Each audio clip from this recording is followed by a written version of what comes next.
Well, I've been down there many times, and I know the wreck site very well, as does my friend Bob Ballard.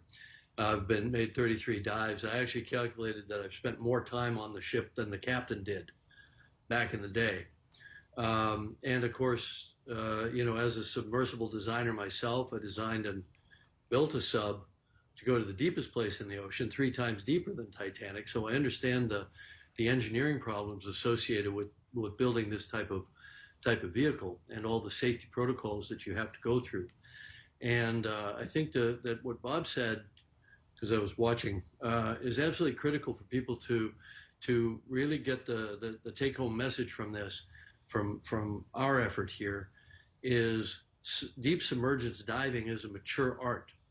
From the early 60s, where there were a few accidents, nobody was killed in the deep submergence, until now, is more time than between Kitty Hawk and the flight of the first 747.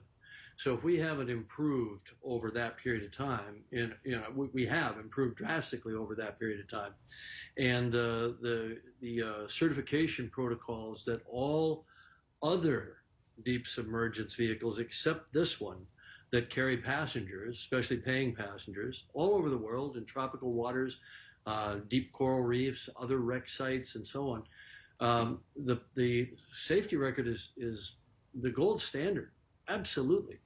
Not only no fatalities, but no major incidents requiring all of these assets to converge to a site. Of course, that's the nightmare that we've all lived with, since all of us entered this field of deep exploration. We live with it in the back of our minds.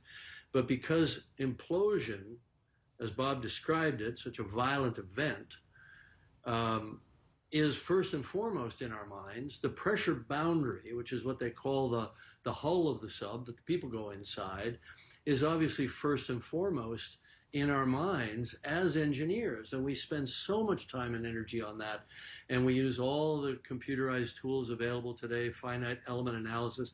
We worked on our sphere for our deep vehicle that went to the Challenger Deep for over 3 years, just in the computer, before we even made the thing. And then, of course, we pressure tested it over and over and over, and so on.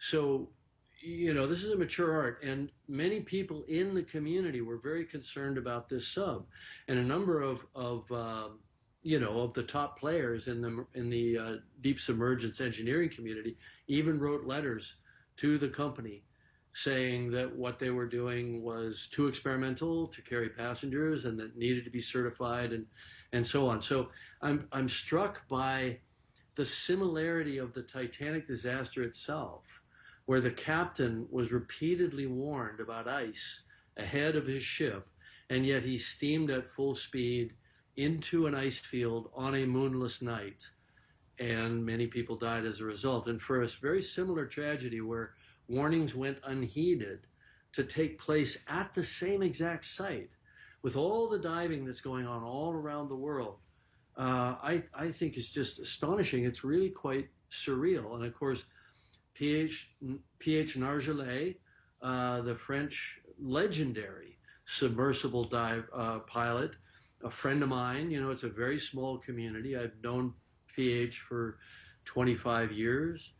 For him to have died tragically in this way is almost impossible for me to process.